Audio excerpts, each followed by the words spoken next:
रामायण में एक बात लिखी है जो शायद आप लोगों ने कभी नहीं सुनी, और वो इसी प्रसंग की है। वो नहीं सुनी इसलिए मैं आपको सुना रहा हूं। धोबी के पहले एक घटना घटी अयोध्या में, और वो घटना ये थी कि जब भगवान राम को पहली बार ये पता लगा कि मैं पिता बनने वाला हूं, क्योंकि स्त्री गर्भवती है, ये बात पुरुष को पता नहीं लगती, ये तो स्त्री स्वयं बताती है अपने पति को कि मैं।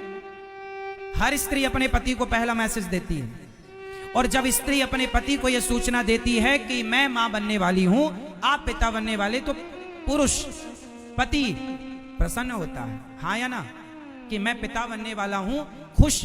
तो राम जी को जब पहली बार माता सीता ने सूचना दी कि आप पिता बनने वाले हैं रघुनंदन, तो राम बड़े प्रसन्न हुए। सीता मैं बहुत खुश हूं। राम जी ने सीता मैया को बिठाया और पूछा, बताओ आज तुम्हें मैं क्या दूं? आज तुमने मुझे एक अच्छा संदेश दिया कि मैं पिता बनने वाला हूं, मैं खुश हूं, आज दो तुम मांग लो। रघुकुल रीति सदा चली आई, जो मांगो वो दूंगा। इस परंपरा में ना देने की बात है, जो मांगो। सीता मैया ने कहा यदि आप आज्ञा करें तो मैं कुछ मांग लूं। आज सीता मैया ने पहली बार राम जी से कुछ मांगा। क्या मांगा? हे राम, ये बात रामायण में लिखी है, मन से नहीं बोल रहा हूं। सीता मैया ने कहा, हे राम, हे प्रभु, हे मर्यादा पुरुषोत्तम, मैं चाहती हूं कि मेरे बच्चे इस अयोध्या में, इस राजमहल में जन्म ना लें। क्यों?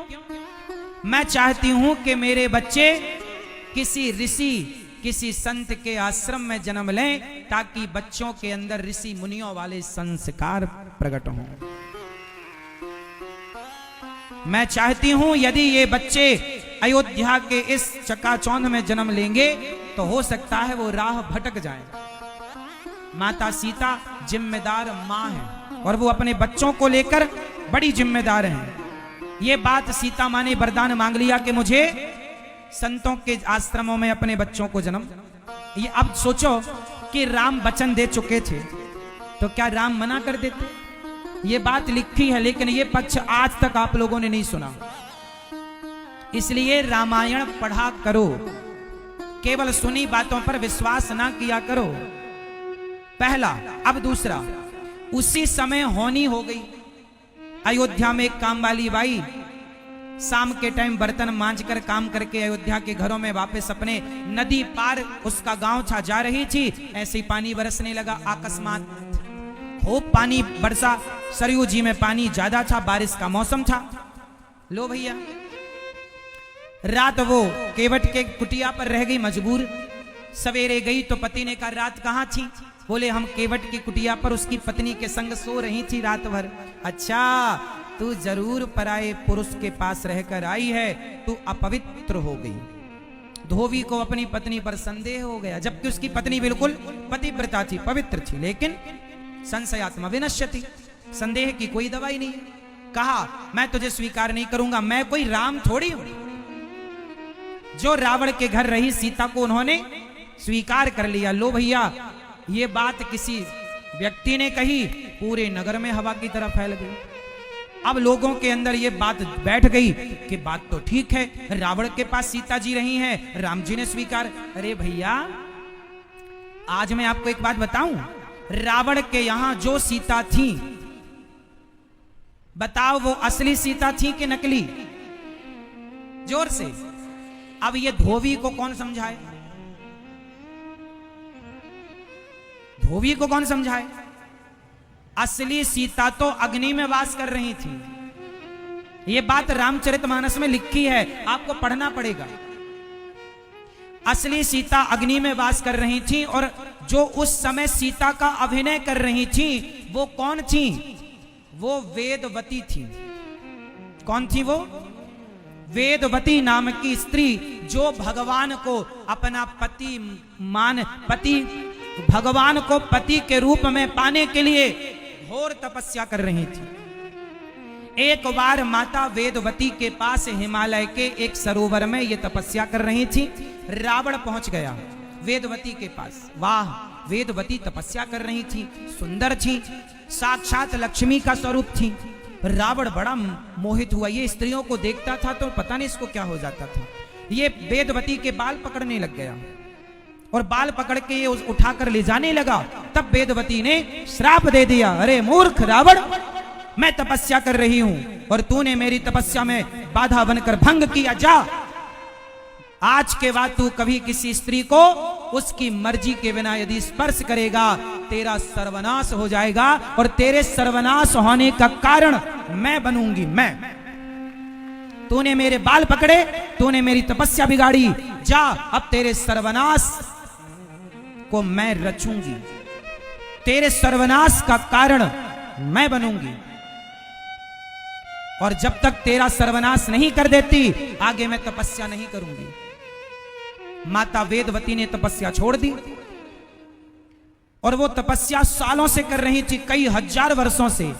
भगवान राम को पति के रूप में चाहती थी वो। अब रावण सीता को चुराए, उसके पहले असली सीता को राम जी ने अग्नि में वास कराया। वेदवती को, चूंकि वेदवती के कारण रावण का विनाश होना था, तो सीता के रूप में वेदवती को लिया गया, इसलिए वो नकली सीता थी। इसलिए नकली सोने के मृग को देखकर मोहित हो गई। नकली सीता नकली मृग को देखकर मोहित हो गई। वो असली सीता तो थी और रावण जो ले गया वो नकली सीता थी। चलो, जब रावण मरा और राम जी ने अग्नि परीक्षा ली तो वो सीता माँ की अग्नि परीक्षा नहीं थी, वो सीता माँ की वापसी थी। क्या थी? क्या थी? वापसी थी। अब जो नकली सीता माता वेदवती थी, जब असली सीता अग्नि से प्रकट हो गई तो नकली सीता को जाना पड़ेगा। तो नकली अर्थात वेदवती माँ ने कहा कि हे प्रभु, मैं आपकी पत्नी का मैंने अभिनय तो किया लेकिन मुझे पत्नी का सुख नहीं मिला, कब दोगे?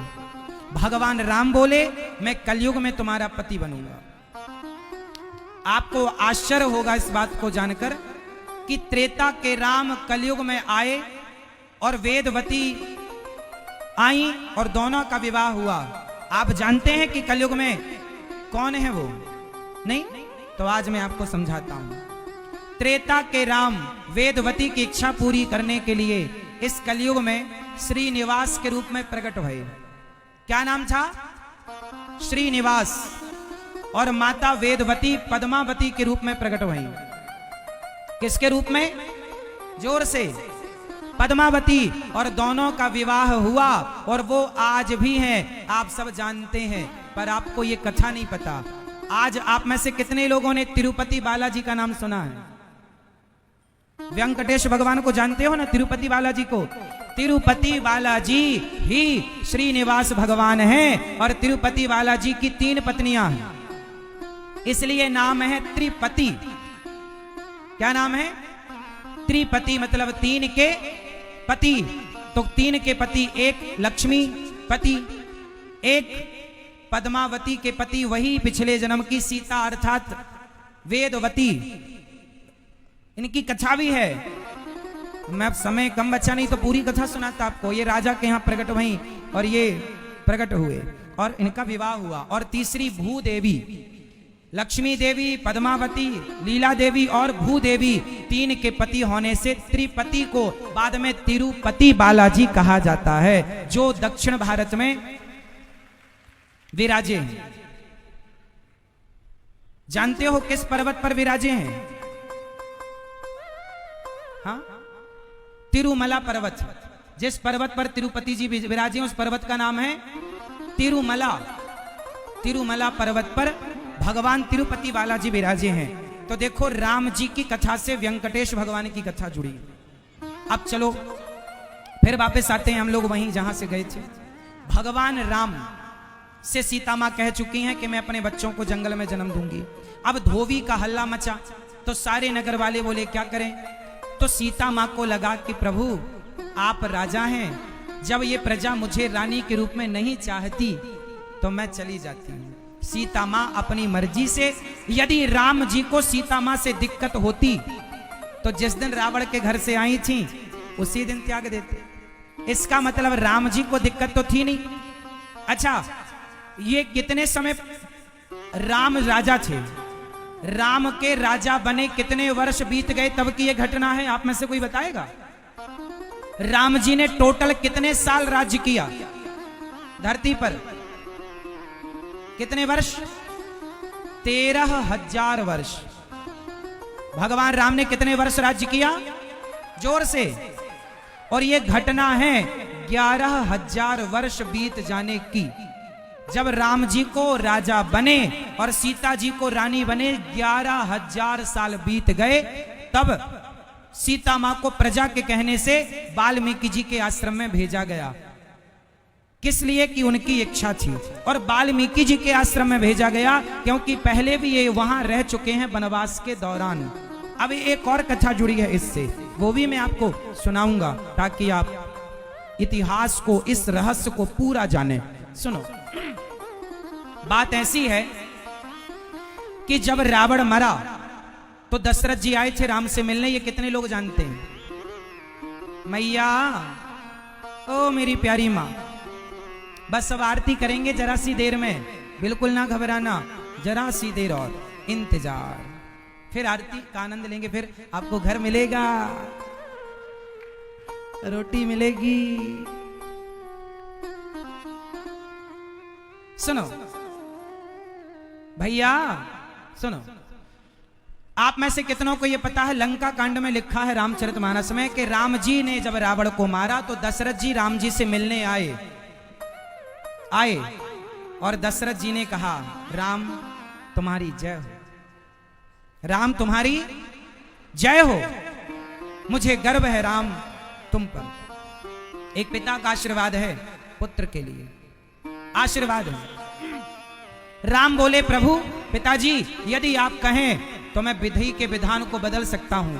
आप जैसे राजा थे मैं आपको फिर वापस, मरे हुए तो हो गए पर कोई बात नहीं, मैं आपको फिर जस का तस जीवित कर सकता हूं, भगवान है। चलो आप वापस अयोध्या के राजा आप बनो, और आप मेरा राज्य तिलक करना चाहते थे, चलो मैं विधि के विधान को बदलता हूं, आप मेरा राज्य तिलक देखना जैसे आपकी इच्छा थी।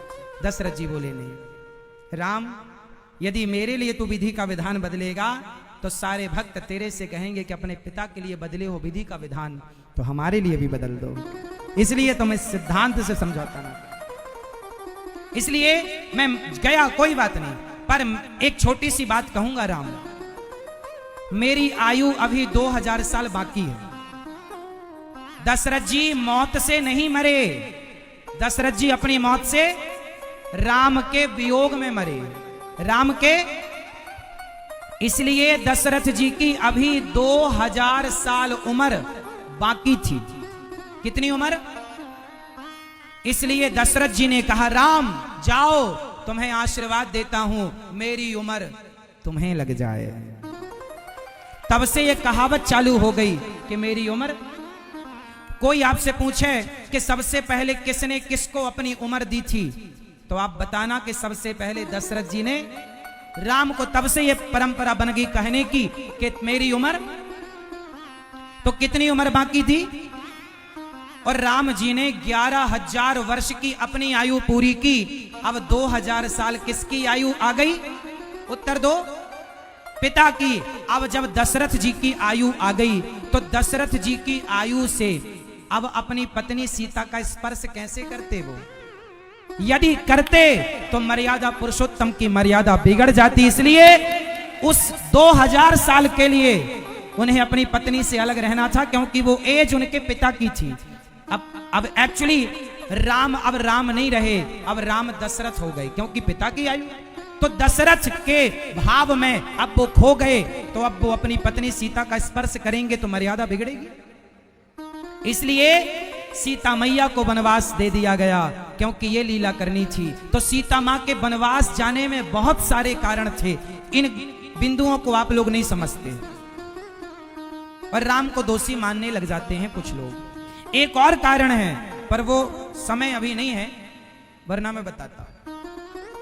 तो भगवान राम ने जो किया, उस समय राम राजा थे और प्रजा का दबाव था, सीता मां को वनवास भेजो। यदि राम वनवास नहीं भेजते तो राम पर आरोप लगता कि परिवार का पक्ष लेते हो। यदि नहीं भेजते तो परिवारवाद का पक्ष लगता, और राजा ऐसा होना चाहिए जो प्रजा का पक्षधर हो। और राम जी ने प्रजा का पक्ष लिया, और यदि प्रजा खुशी इस बात से खुश है कि मैं अपनी पत्नी से दूर हो जाऊं, तो आपकी खुशी के लिए मैं ये बलिदान देना चाहता हूं। दिया राम जी ने। इसलिए राम जैसा राजा इस धरती को, उनके बाद ना कोई राम जैसा राजा मिला, ना कभी राम के सिवा कोई ऐसा राजा होगा।